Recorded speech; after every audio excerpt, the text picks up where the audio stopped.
Tiklo sa Parañaque ang dalawang Tsino na nangikil ng kanilang kapwa Chinese kapalit ng umano'y pagpapalaya sa kaibigan ng biktima na dinakip daw ng pulisya. Dating pogo workers sa bansa ang mga sangkot at ang isa, pugante pa sa China. Nakatutok si June Veneracion. Exclusive. Walang kamalay-malay ang Chinese national na naka-shorts at green na t-shirt na may papalapit sa kanyang mga pulis. No.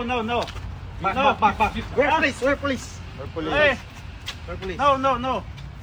Give me the bag. No. May isa pa siyang kasama na mabilis ding pinusasan.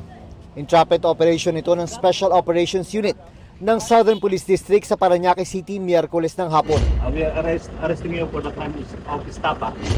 Ginawa ang entrapment dahil sa sumbong ng isa ring Chinese laban sa dalawa. Nagsimula ito na makatanggap daw ng litrato ang complainant mula sa isang suspect na nagpapakita na nakatali ang kanyang kaibigan sa harap ng Parañaque Police Station. 2 beses daw hininga ng pera ang complainant na umabot sa 250,000 pesos para mapalaya ang kaibigan.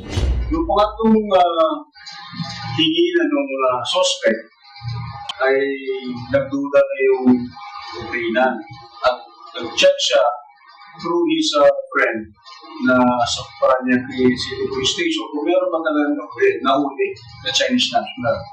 Kahit he found out na wala. Dito na niya nakumpirma na niloloko lang siya ng kanyang kaibigan sa tulong ng kasabwat. Kaya nagsumbong na siya sa mga pulis para ipahuli ang dalawa. Yung ating mga nahuli mga suspects ay kakasuhan ng proper extortion dahil yung kanilang paghingi ng pera ay mayroong threat. Wala pang pahayag sa ngayon ng mga suspect.